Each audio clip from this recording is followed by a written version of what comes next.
وعنده مفاتح الغیب، اور اسی کے پاس ہے. کس کے پاس؟ اللہ کے پاس. اور عندہ کا لفظ پہلے آیا ہے حصر کے لیے کہ صرف اسی کے پاس ہے. کیا؟ مفاتح الغیب، غیب کی کنجیاں. مفاتح کا لفظ جو ہے فتح سے ہے. فتح کا معنی ہوتا ہے کھولنا، اور مفتاح کہتے ہیں کنجی کو یا چابی کو، کی، بند چیز کو کھولنے کا آلہ. مفتاح مفعال کے وزن پر اسم آلہ ہے. اور اگر اس کو مفتاح کی جمع مانا جائے، مفتاح، مفتاح کی بجائے مفتاح کی جمع بھی مفاتح آتی ہے، تو اس کا معنی ہوتا ہے خزانہ. کہ غیب کے خزانے یا غیب کی کنجیاں، چابیاں. اور چابی کس کام کے لیے استعمال ہوتی؟ کسی چیز کو کھولنے کی. کہ جو چیزیں اللہ کے علم غیب میں ہیں ان کی جو کنجیاں ہیں وہ بھی اللہ کے پاس ہیں. لا یعلمھا، نہیں جانتا ان کنجیوں کو یا ان خزانوں کو الا ہوا، مگر وہ خود ہی. تو اس سے کیا پتہ چلتا ہے؟ کہ اللہ کے علم غیب میں کوئی اور شریک نہیں ہے. غیب تک جانا تو درکنار، جو راستہ اس طرف لے جاتا ہے، اس کا جو دروازہ ہے، اس دروازے کا جو تالا ہے، اس تالے کی جو چابی ہے، وہ بھی نہیں کسی کو پتا. اس کو ایک عام چھوٹی سی مثال سے سمجھیے کہ اگر آپ کے گھر کو لاک لگا ہوا ہو اور آپ کے پاس چابی نہ ہو اور آپ کو یہ بھی نہ پتا ہو کہ ہے کس کے پاس، تو آپ اندر کیسے جا سکتے ہیں؟ اور یہ تو آپ کا اپنا گھر ہے، لیکن اللہ کے خزانے اور پھر ان خزانوں کی کنجیاں وہ کسی انسان کے پاس نہیں ہے، کسی اور مخلوق کے پاس نہیں، اسی کے پاس ہے. لہذا کوئی بھی ایسا شخص جو غیب کا دعویٰ کرے اس پر بالکل یقین نہیں کرنا چاہیے. نہ کسی کاہن کے پاس جانا چاہیے، نہ کسی نجومی کے پاس. غیب ہے ہی نہیں ان کے پاس، وہ مستقبل کے بارے میں کچھ بھی نہیں جانتے. لہذا ایسے سارے دعوے جھوٹے ہیں اور ایمان کو خراب کرنے والے ہیں. اور پھر غیب میں بہت سی چیزیں آتی ہیں، مثلا ہمارا فیوچر، ہمارا آخرت کا فیوچر، وہاں کی سزا جزا، کون جنت میں جائے گا کون جہنم میں جائے گا، یہ سب صرف اللہ کو پتا ہے. یعنی ہم میں سے کوئی یہ نہیں کہہ سکتا کہ فلاں جو ہے وہ جنتی اور فلاں جو ہے وہ جہنمی، الا یہ کہ اللہ کے اذن سے نبی صلی اللہ علیہ وسلم جو بشارت کسی کے بارے میں دیں یا کوئی خبر ہمیں دے، تو وہ اللہ تعالیٰ کے اپنے خاص اذن کے ساتھ جس چیز پہ وہ چاہتا ہے اپنے انبیاء کو مطلع کر دیتا ہے. اور جس چیز کا علم وہ دے دیتا ہے پھر وہ معلوم ہو جاتی، غیب نہیں رہتی. سورۃ النمل میں بھی آتا ہے آیت 65، قُل لَا يَعْلَمُ مَن فِي السَّمَاوَاتِ وَالْأَرْضِ الْغَيْبَ إِلَّا اللَّهُ. کیا معنی ہے؟ کہہ دیجیے آپ، لا يعلم، نہیں جانتا، کون؟ من فی السماوات، کوئی بھی جو آسمانوں میں رہتا ہے، والارض، اور زمین میں، الغیب، غیب کو، الغیب کو یعنی اللہ کے خاص علم کو اللہ کے سوا نہ کوئی آسمان کا باشندہ جانتا ہے اور نہ ہی کوئی زمین پہ رہنے والا، الا اللہ، سوائے اللہ کے، یعنی وہ خود ہی جانتا ہے. وَيَعْلَمُ، اور وہ جانتا ہے، ما فی البر، جو کچھ خشکی میں ہے، والبحر، اور سمندر میں. دونوں قسم کی مخلوق اللہ کے علم میں ہے، اس کے علمی احاطے میں ہے. یعنی انسان کا علم اس ارتھ پلانٹ کے بارے میں بہت لمیٹڈ ہے، بہت محدود ہے. اس کے خشک حصے پہ کیا کچھ ہے اور اس کے تر حصے میں کیا کچھ ہے، یعنی سمندر میں کیا کچھ ہے، اصل علم اللہ ہی کے پاس ہے. انسانوں کو جو کچھ پتا ہے وہ اس کا بہت تھوڑا حصہ ہے. وما تسقط من ورقۃ، اور نہیں گرتا، سقط یسقط کا معنی ہوتا ہے گرنا، ساقط ہونا، اور نہیں گرتا، من ورقۃ، کوئی پتا. ورقہ یہ جو آپ کتاب کا ورق کہتے ہیں یہ بھی اسی سے، کیونکہ پہلے زمانے میں لوگ پتوں وغیرہ پر لکھا کرتے تھے جب کاغذ نہیں ہوتا تھا. تو لیف، اب بھی آپ دیکھیں لیف لیٹ جو آپ بولتے ہیں، تو وہ بھی اسی سے. من ورقتن، کوئی پتا، الا یعلمھا، مگر وہ جانتا ہے اس کو. اور اب آپ دیکھیں گے منظر پتے گرنے کے، تو ان مناظر میں یہ آیت یاد رکھیے کہ وما تسقط من ورقۃ، کوئی ایک پتا بھی جو گرتا ہے، کوئی بھی ہو، چھوٹا ہو یا بڑا ہو، اور کہیں بھی گرے کسی بھی درخت سے، الا یعلمھا، مگر وہ اس کو جانتا ہے. یہ بات کیوں کہی گئی؟ صرف اس لیے کہ اللہ کا علم ہر چیز پر محیط ہے. اس کے علم کی وسعت کا اندازہ کرنے کے لیے اس مثال پر غور کرو. ولا حبۃ، اور نہ کوئی دانہ. دانہ کس کو کہتے ہیں؟ یہاں حبہ سے مراد بیج ہے. کوئی بیج، کوئی دانہ، فی ظلمات الارض، جو زمین کے اندھیروں میں چھپا ہوا ہو. اور آپ نے دیکھا ہوگا کہ جب پولینیشن ہوتی ہے، جب ہوائیں چلتی ہیں اور پولن گرینز ادھر سے ادھر جاتے ہیں، تو ہوائیں ان چیزوں کو اٹھائے ہوئے ہوتی ہیں جو انسانوں کو بعض اوقات نظر بھی نہیں آ رہی ہوتی، اور ایک زمین سے اڑ کے زمین کے دوسرے حصے پہ جا پڑتی ہیں اور پھر مٹی میں مل جاتے ہیں، اور مٹی سے پھر وہ دوبارہ بارش ہوتی ہے تو اگ آتی ہیں چیزیں. تو یہ سب چیزیں اللہ کے علم میں ہے کہ کون سی ہوائیں کہاں سے کچھ اڑا کے کہاں لے جا رہی ہیں، زمین کے کس حصے پہ گرا رہی ہیں، اور وہ کس مٹی میں کس طرح گم ہو گئی ہیں، اور کس مٹی کی تہہ کے نیچے کیا کیا چھپا ہوا ہے. یہ سب اس کو پتا ہے. یہ بات بھی اللہ کے وسیع علم کی دلیل ہے. ولا رطبن، اور نہ کوئی تر چیز، ولا یابسن، اور نہ کوئی خشک چیز. یعنی کچھ زمین کا کچھ حصہ کیا ہے؟ رطوبت والا ہے، گیلی مٹی ہے، اور کچھ حصہ بالکل ڈرائی ہے، جیسے صحرا وغیرہ. صحرائی علاقوں میں آپ زمین کھودیں بھی تو خشک ریت اور مٹی ملے گی، لیکن کچھ علاقے ایسے ہیں کہ تھوڑی سی بھی آپ زمین ڈگ کریں تو کیا ہوتا ہے؟ تر زمین نکلتی. تو یہ سب بھی اس کے علم میں ہے. پھر اسی طرح تر سے مراد اگنے والی چیزیں بھی لی گئی ہیں، اور یابس سے مراد نہ اگنے والی چیزیں، یعنی وہ چیزیں جو گرو کرتی ہیں اور وہ چیزیں جو گرو نہیں کرتی، وہ ساری کی ساری الا فی کتاب مبین، مگر ایک کھلی کتاب میں ہے. اور یہ کھلی کتاب کون سی کتاب ہے؟ لوح محفوظ. یعنی لوح محفوظ میں، اللہ کے رجسٹر میں، ریکارڈ میں تمام کی تمام چیزیں لکھی ہوئی ہیں، موجود ہیں، جن کو وہی جانتا ہے. اللہ کے علم غیب کے بارے میں سورۃ لقمان کی آیت 34 بھی بہت اچھی طرح وضاحت کرتی ہے، جس میں آتا ہے ان اللہ عندہ علم الساعہ، کہ بے شک اللہ تعالیٰ ہی کے پاس ہے قیامت کا علم. وَيُنَزِّلُ الْغَيْثَ، اور وہ اتارتا ہے بارش. وَيَعْلَمُ مَا فِي الْأَرْحَامِ، اور وہ جانتا ہے رحموں میں کیا ہے، یعنی ماں کے پیٹ میں کیا ہے. اور نہ صرف یہ کہ انسان بلکہ جتنے بھی مادہ ہے. وَمَا تَدْرِي نَفْسٌ، اور انسان نہیں جانتا ماذا تکسب غداً، کہ وہ کل کیا کرے گا. آج آپ میں سے کوئی نہیں جانتا کہ اس کا کل کا دن کیسا گزرے گا اور کل کیا ہونے والے ہے. اگر ہم کچھ بھی پلاننگ کرتے ہیں تو وہ صرف ہمارا ایک اندازہ ہوتا ہے، لیکن حقیقت میں نہیں پتا ہوتا. تو اس لیے انسان کو نہ بہت لمبی امیدیں باندھنی چاہیے، اور نہ ہی انسان کو بہت پریشان اور پشیمان ہونا چاہیے. وما تدری نفس بأی ارض تموت، اور نہیں جانتا کوئی شخص کہ وہ کس زمین پہ مرے گا، اس کی موت کہاں آئے گی.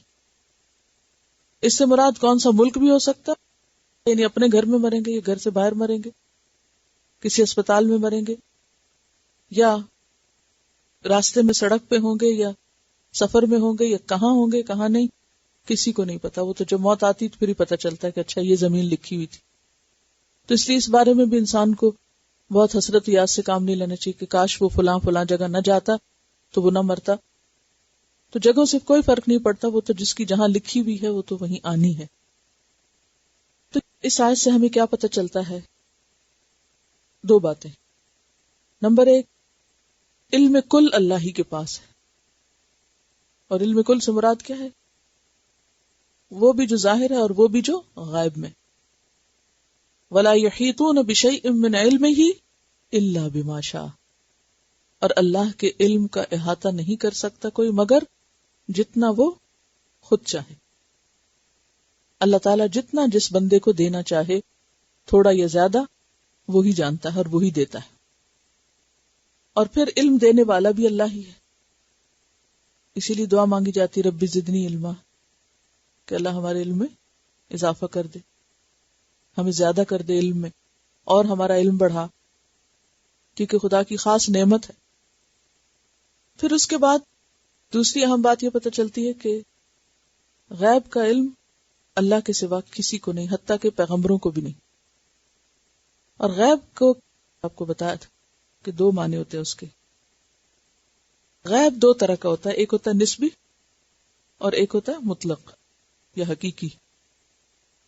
نسبی جو آپ کی نسبت سے غائب ہے، یعنی آپ سے غائب ہے لیکن دوسرے سے نہیں. اور حقیقی سب سے ہی غائب ہے، کسی کے پاس بھی نہیں. تو اب آپ دیکھیے کہ بعض لوگ یہ سمجھتے ہیں کہ کچھ انسانوں کے پاس غیب کا علم ہوتا ہے، لہذا کبھی وہ ایک در پہ جاتے ہیں، کبھی دوسرے پہ بھٹکتے ہیں، کبھی ایک کاہن کے پاس، کبھی دوسرے نجومی کے پاس، کبھی نیک بزرگوں کے پاس، کبھی کسی کے پاس، کہ آپ تو جانتے ہیں، آپ کو پتا ہوگا یہ ہمارے ساتھ کیا ہو رہا ہے، یہ کیوں ہو رہا ہے، اور یہ کب ہوگا، آخر میرا کام کب تک ہوگا، یہ میری مشکل کب تک آسان ہوگی. اس قسم کی ساری باتیں شرک میں شامل ہوتی ہیں. اور یہ تصور بھی غلط ہے کہ کوئی انسان ہمارے مسائل کا حل جانتا ہے اور وہ یہ جانتا ہے کہ جو کچھ ہماری بیماری یا کیفیت ہے اس کی کوئی غیبانہ خبر اس کو معلوم ہے. ہاں، آلات کے ذریعے کچھ معلوم کرنا غیب میں نہیں آتا. مثلا اگر کوئی حکیم نبض پہ ہاتھ رکھ کے دیکھے اور کہے تمہیں فلاں اور فلاں بیماری ہے، تو یہ غیب سے وہ نہیں بول رہا، وہ تجربے اور مشاہدے اور اپنے علم کی بنیاد پہ بات کر رہا ہے، کیونکہ اسے ایک تجربہ ہو چکا کہ ہاں اگر پلپیٹیشن اس طرح کی ہو تو اس کا مطلب یہ، اور اس طرح ہو تو اس سے مراد یہ بیماری ہے. اسی طرح اگر کوئی تھرما میٹر لگا کے آپ کا بخار چیک کر دے تو وہ غیب نہیں ہے، کیونکہ وہ ایک کسی ٹول کو استعمال کر رہا ہے. اسی طرح اگر خلائی سیاروں سے یا مختلف طریقوں سے موسم کا حال معلوم کیا جاتا تو غیب نہیں، وہ تو مشینیں بتا رہی ہیں، کیونکہ وہ ہواؤں کے رخ اور مختلف چیزوں کو اوپر سے دیکھ رہی ہیں، تو وہ بھی غیب نہیں ہوتا. اسی طرح اگر الٹرا ساؤنڈ سے ماں کے پیٹ میں دیکھا جا رہا ہے تو وہ مشین دیکھ رہی ہے، آپ تھوڑی دیکھ رہے ہیں، یا غیب کا علم نہیں ہے وہ بھی. اور اس میں بھی مشینیں غلطی کرتی ہیں، تو آپ نے کئی دفعہ دیکھا ہوگا کہ وہ ایکوریٹ نہیں ہوتا رزلٹ، اس میں غلطی کا 100% امکان ہو سکتا ہے. تو ایسے میں اس عقیدے کا درست ہونا بے حد ضروری ہے کہ انسان کسی کے بارے میں بھی، کسی نیک یا بد، اچھے یا برے کے بارے میں یہ توقع نہ رکھے کہ اس کو کسی کے دل کا حال معلوم ہے، یا کسی کی قسمت کا حال معلوم ہے، یا کسی کے اوپر گزرنے والے حالات کی کوئی خبر ہے یا کل کی خبر ہے. نہیں. آپ صلی اللہ علیہ وسلم کے زمانے میں جیسے مختلف قسم کے کاہن ہوتے تھے، کہ جنات ان کے پاس ہوتے، جنات جو ہیں وہ فرشتوں کی باتیں سنتے، اور اس طرح کوئی ایک آدھ سن گن لے کے 700 جھوٹ ملا کے تو لوگوں کو کچھ خبریں دیتے رہتے تھے. اور عموماً انسان کی ویکنس ہے کہ وہ اس قسم کی خبروں اور اس طرح کی گفتگو میں دلچسپی بہت رکھتا ہے، ایسی چیزیں اس کو اٹریکٹ بہت کرتی ہیں، اور یہ بھی ایک شیطانی وسوسہ ہوتا ہے. تو ایسے میں اس بات کا یقین رکھنا کہ غیب صرف اللہ کے پاس ہے، کسی اور کے پاس نہیں، حتیٰ کہ اللہ کے جو چنے ہوئے بندے ہیں، اور چنے ہوئے بندے کون ہیں؟ پیغمبر ہیں یا پھر فرشتے بھی ہیں. نہ فرشتوں کے پاس غیب کا علم ہے، نہ پیغمبروں کے پاس ہے، نہ جنات کے پاس ہے. ٹھیک ہے، یہ تین مخلوقات ایسی ہیں نا کہ جن کو ہم سمجھتے کہ شاید ان کے پاس کچھ غیب کا علم، اور بعض لوگ پیغمبروں کے بعد اولیاء اللہ یا کچھ اور بزرگوں کے بارے میں بھی یہ سمجھتے ہیں کہ وہ دلوں کے حال جانتے ہیں. تو ایسی سب باتوں سے پرہیز کرنا چاہیے، کیونکہ اس سے ایمان خراب ہوتا ہے. جہاں تک فرشتوں کی بات ہے تو آپ کو معلوم ہے کہ پہلا مکالمہ جو آدم علیہ السلام کی پیدائش کے موقع پر فرشتوں اور اللہ تعالیٰ کے درمیان ہوا تھا، اور جب اللہ تعالیٰ نے فرشتوں سے کہا انبئونی باسماء ہؤلاء، تو انہوں نے کیا کہا تھا؟ قالوا سبحانک لا علم لنا الا ما علمتنا. ہمارے پاس علم نہیں ہے مگر وہی جو آپ نے ہمیں سکھا دیا. جہاں تک جنوں کا تعلق ہے تو جنوں کے بارے میں جنوں کا ایک گروہ جب اس نے نبی صلی اللہ علیہ وسلم کا قرآن سنا تو وہ بہت حیران ہوئے، اور جب آسمان پر سخت پہرے لگے تو اس وقت بھی وہ کیا کہنے لگے، اشر ارید بمن فی الارض، کہ ہمیں نہیں پتا کہ زمین والوں کے ساتھ کسی شر کا ارادہ کیا گیا ہے، ام اراد بہم ربہم رشدا، کہ ان کے ساتھ کسی بھلائی کا ارادہ ہوا ہے، کسی ہدایت دینے کا اللہ نے کوئی بندوبست کیا، ہم نہیں جانتے. ان کو بھی پورا علم نہیں ہوتا. سورۃ الجن کی آیت نمبر 26 میں آتا ہے، عالم الغیب فلا یظہر علی غیبہ احدا، وہ غیب کا جاننے والا ہے، اپنے غیب پر کسی کو مطلع نہیں کرتا، الا من ارتضی من رسول، مگر رسولوں میں سے جس کو چن لے، اور رسولوں کو جو کچھ دیتا ہے وہ بھی محدود ہوتا ہے. اب جنوں کے علم کے بارے میں سنیے کہ وہ کتنا جانتے ہیں. سورۃ الجن کی آیت نمبر 5 میں آتا ہے، وَأَنَّا ظَنَنَّا أَن لَّن تَقُولَ الْإِنسُ وَالْجِنُّ عَلَى اللَّهِ كَذِبًا، کہ ہمارا گمان یہ تھا کہ انسان اور جن اللہ کے بارے میں جھوٹ بول ہی نہیں سکتے، یعنی کہ محدود علم کی طرف اشارہ ہے. پھر اسی طرح وہ کہتے ہیں کہ وَأَنَّا لَمَسْنَا السَّمَاءَ فَوَجَدْنَاهَا مُلِئَتْ حَرَسًا شَدِيدًا وَشُهُبًا، کہ ہم نے آسمان کو چھو کر دیکھا تو وہاں پر تو شدید پہرا تھا اور شہاب ثاقب گر رہے تھے. وَأَنَّا كُنَّا نَقْعُدُ مِنْهَا مَقَاعِدَ لِلسَّمْعِ، اس سے پہلے ہم وہاں پر کہیں نہ کہیں سنگن لینے کے لیے جگہ پا لیتے تھے بیٹھنے کی. فَمَن يَسْتَمِعِ الْآنَ، اب جو جا کے کچھ سنتا ہے، يَجِدْ لَهُ شِهَابًا رَصَدًا، تو شہاب اس کے پیچھے تاک میں لگا ہوتا ہے. وَأَنَّا لَا نَدْرِي أَشَرٌ أُرِيدَ بِمَنْ فِي الْأَرْضِ أَمْ أَرَادَ بِهِمْ رَبُّهُمْ رَشَدًا، ہمیں کچھ معلوم نہیں کہ زمین والوں کے ساتھ کسی شر کا ارادہ کیا گیا ہے یا ان کا رب ان کی کوئی بھلائی چاہتا ہے. یہ کون کہہ رہا ہے؟ وَأَنَّا لَا نَدْرِي، ہم نہیں جانتے، جنوں کو بھی نہیں پتا. فرشتوں نے تو کہا لا علم لنا، ہمیں نہیں پتا. پیغمبروں کو جب وہ چنتا ہے غیب کا کچھ علم دینے کے لیے تو وہ بھی بہت محدود ہوتا ہے، جتنا وہ چاہتا ہے اتنے پہ اطلاع کر دیتا ہے، پھر وہ معلوم ہو جاتا ہے. لیکن کوئی شخص اگر یہ سمجھے کہ پیغمبروں کو غیب مطلق یا غیب حقیقی کا پتہ ہے تو یہ بات درست نہ ہوگی. کیوں؟ مثال کے طور پر آپ دیکھیے نوح علیہ السلام کو اللہ سبحانہ وتعالی جب وہ دعا مانگتے ہیں تو سورۃ ہود کی آیت 46 میں کیا فرماتے ہیں؟ لا تسألنی ما لیس لک بہ علم، کہ نوح ایسی بات کا سوال نہ کرو جس کا تمہارے پاس علم نہیں. تو اس سے کیا ثابت ہوتا ہے کہ مخصوص اور محدود علم پیغمبروں کو بھی دیا گیا. پھر اسی طرح اس کے بعد ہم دیکھتے ہیں حضرت ابراہیم علیہ السلام، جب ان کے پاس فرشتے آئے تھے خوشخبری لے کر تو انہیں کیا پتا چلا تھا کہ یہ انسان ہے، یہ فرشتے؟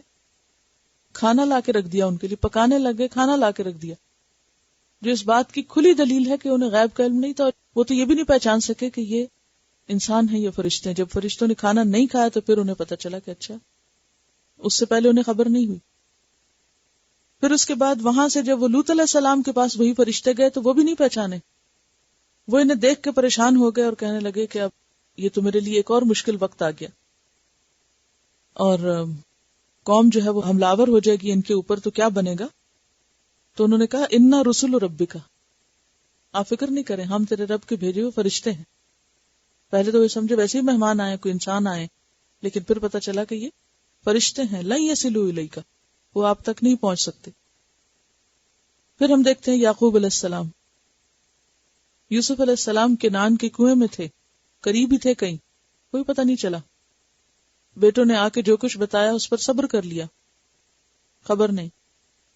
پھر کتنے سال یوسف علیہ السلام مصر پہنچ گئے، مصر میں رہے، اور وہاں پر کس کس مقام پہ پہنچے. اتنے سالوں کی کوئی خبر نہیں باپ کو، حالانکہ پیغمبر ہیں باپ. تو پیغمبروں کو بھی اللہ تعالیٰ ہر غیب پر مطلع نہیں کرتا. پھر سلیمان علیہ السلام، ان کے لیے ہوائیں بھی مسخر ہیں، جنات بھی مسخر ہیں، جن سے وہ جو چاہیں معلوم کروائیں، یعنی دنیا کی خبریں. لیکن ایک ہدہد آ کے بتاتا ہے کیا جی، وہ کہتا ہے احطت بما لم تحط به، میں وہ خبر لایا ہوں جس کی آپ کو نہیں پتا. حیرت نہیں ہوتی؟ یعنی ایک انسان جس کے پاس وسائل نہ ہو وہ تو اور بات ہے، ان کے لیے تو ہوا مسخر تھی، پرندوں کی فوجیں مسخر تھی، چیونٹیوں کی زبان جانتے تھے، جنات مسخر تھے، ہر کام ان سے لیتے تھے، لیکن یہ نہیں پتا کہ قوم سبا جو 1500 میل دور ہے وہاں پر لوگ کس کی عبادت کرتے ہیں اور کیا کچھ ان کے عقائد ہیں اور کس حال میں رہتے ہیں. تو ہدہد نے جا کے جو کچھ دیکھا وہ خبر لایا اور کہنے لگا احطت بما لم تحط به وجئتک من سبأ بنبأ یقین، کہ میں تمہارے پاس قوم سبا کی یقینی خبر لے کر آیا ہوں. پھر اس کے بعد آپ دیکھیے رسول اللہ صلی اللہ علیہ وسلم کے بارے میں ایک آدھ بات میں نے آپ کو بتائی تھی کہ حضرت ابو ہریرہ آپ کے پاس سے اٹھ کے گئے تو آپ کو نہیں پتا چلا کہ کیوں گئے، واپس آئے تو خود پوچھا بھی کیوں گئے تھے تم. اس کے بعد حضرت عائشہ پر جب الزام لگا تھا واقعہ افک، مہینے بھر کے لیے مدینہ کی فضا اتنی ٹینس رہی، آپ صلی اللہ علیہ وسلم انتہائی بے چین تھے، سارے ماحول کے اندر ایک بے حد پریشانی کی بات رہی، لیکن آپ کو نہیں پتا تھا، حتیٰ کہ اللہ سبحانہ وتعالیٰ نے آسمان سے وحی اتاری اور حضرت عائشہ رضی اللہ تعالیٰ عنہ کی برات نازل ہوئی. سورۃ النور آیت 26 میں آتا ہے اولئک مبرؤون مما یقولون، کہ یہ بری ہیں اس سے جو لوگ کہہ رہے ہیں. یہ سب باتیں کیا بتاتی؟ غیب کا علم صرف اللہ کے پاس ہے، خواہ پیغمبر ہوں، خواہ نیک لوگ ہوں، ولی ہوں، ان سب کو اللہ تعالی جو چاہتا ہے دیتا ہے. اور ایک اور بات یاد رکھیے، جو انہیں ملا وہ سارے کا سارا پہنچا گئے، یہ بھی یاد رکھیے، دے گئے ہیں، کچھ بھی نہیں چھپایا انہوں نے. وہ جو بات ہو رہی تھی نا کہ لوگ اس لیے آپ صلی اللہ علیہ وسلم کے پاس آپ کی قبر پہ جاتے ہیں کہ وہاں سے کچھ لیں کیونکہ آپ تقسیم کرتے ہیں، جو کچھ آپ کو تقسیم کرنا تھا وہ کر چکے ہیں، وہ دے چکے ہیں. یا ایھا الرسول بلغ ما انزل الیک من ربک، کہ اے رسول صلی اللہ علیہ وسلم پہنچا دیجئے جو آپ کے پاس آیا آپ کے رب کی طرف سے. وَإِن لَّمْ تَفْعَلْ فَمَا بَلَّغْتَ رِسَالَتَهُ، اگر آپ نے ایسا نہ کیا تو آپ نے اپنے رب کا پیغام پہنچایا ہی نہیں. تو اس سے کیا پتہ چلتا ہے؟ اور پھر حجۃ الوداع کے موقع پر کیا کہا تھا؟ اللہم اشہد، 3 دفعہ کہا یا رب گواہ رہنا، جو کچھ تو نے مجھے دیا میں نے لوگوں کو پہنچا دیا، کچھ بھی نہیں باقی چھوڑا. ٹھیک ہے، تو یہ سارے دلائل اس بات کا ثبوت ہیں اصل علم اللہ ہی کے پاس ہے اور باقی سب اس کی مخلوق ہے. اور سب کے لیے کیا حکم ہے کہ وہ علم میں اضافے کی دعا مانگے، مزید طلب کریں. رب زدنی علما، یہ کس کو کہا گیا؟ نبی صلی اللہ علیہ وسلم کو. وقل رب زدنی علما، آپ کہتے رہیے کہ اے میرے رب مجھے علم میں زیادہ کر دے، علم میں آگے بڑھا دے. اور یہاں پر یہ جو خاص بات ہے کہ وَيَعْلَمُ مَا فِي الْبَرِّ وَالْبَحْرِ، وہ جانتا ہے جو خشکی میں ہے اور جو سمندر میں ہے. خشکی کے بارے میں بہت ساری ظاہری چیزوں کا تو ہمیں علم ہے، لیکن سمندر کے بارے میں چند ایک باتیں آپ کو بتائیں گے. انسٹیٹیوشن فار ایکسپلوریشن مسٹیک کے پریزیڈنٹ ہیں اور گریجویٹ اسکول آف اوشنوگرافی کے پروفیسر ہیں، اور اسی طرح کافی زیادہ پوزیشنز ہولڈ کرنے والے ہیں، ڈاکٹر رابرٹ ڈی بالرڈ.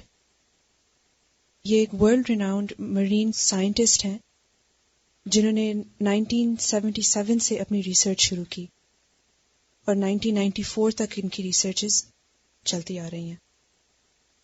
1977 میں انہوں نے اٹلانٹک اوشن کے قریب ایک ریف کے اوپر دیکھا کہ جس طرح چشمے ہوتے ہیں اسی طرح سے ریف کے اندر چشمے تھے جس کے اندر سے گرم پانی نکل رہا تھا، اور یہ گرم پانی جب سرفیس کے اوپر آتا تو یہ منرلز میں ٹرن ہو جاتا. اور یہاں پر انہوں نے دیکھا کہ تقریباً 2 میٹر سے لمبے ورمز تھے، سانپ کی طرح کے ورمز تھے جو کہ ان چشموں کے اندر رہ رہے تھے.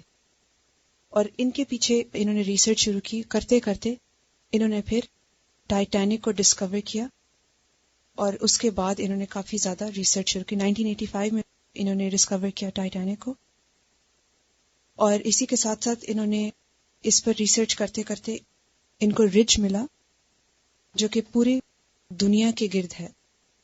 اٹلانٹک اوشن کے درمیان پہاڑوں کا ایک طویل سلسلہ ان کو ملا جو کہ تقریباً 40,000 مائلز ہے اکراس دا گلوب، اور اس کا ایک حصہ جو ہے وہ اٹلانٹک اوشن کے اندر ہے. اور اس حصے کو انہوں نے ریسرچ کیا اور اس پر پتہ چلا کہ سمندر کے اندر آتش فشاں پہاڑ جو والکینوز ہوتے ہیں اسی طرح کے پہاڑ ہیں جو کہ سمندر کی تہہ پر ہیں، اور سمندر کے اندر یہ آتش فشاں پہاڑوں کو دکھانے کے لیے تقریباً 2 لاکھ طالبات کو، اسٹوڈنٹس کو یہ انڈر واٹر لے جا چکے ہیں تاکہ وہ لوگ اس پر اسٹڈی کریں. تو یو کین امیجن کہ کتنا واسٹ یہ چیز ہے، کتنی میسو چیز ہے جس کو سکھانے کے لیے اسٹوڈنٹس کو اوپر سے نہیں بتا رہے بلکہ نیچے انڈر واٹر لے کر جا رہے ہیں. اور کچھ طالبات صرف سمندر کے اندر کی دنیا کی ریسرچ کے لیے وقف ہیں. ان آتش فشاں پہاڑ یا والکینو سے گرم پانی ابلتا ہے جو کہ سمندر کی تہہ سے سطح تک آتے آتے منرلز میں تبدیل ہو جاتا ہے. اسی طرح انہوں نے ایک پروجیکٹ شروع کیا، جیسن انہوں نے جو روبوٹ بنایا تھا جو کہ ٹائٹینک کے اندر بھیجا تھا جس نے فوٹوگرافز لی تھی، اور اس کے بعد مسلسل انہوں نے جیسن کے ساتھ کام کیا اور ان کی پوری ٹیم ہے بایولوجسٹ کی، اور ڈفرینٹ سیز میں، ڈفرینٹ اوشنز میں انہوں نے میڈیٹرینین سی میں ڈسکور کیا. یہ کہتے ہیں کہ viewing the ocean floor is like walking on the moon.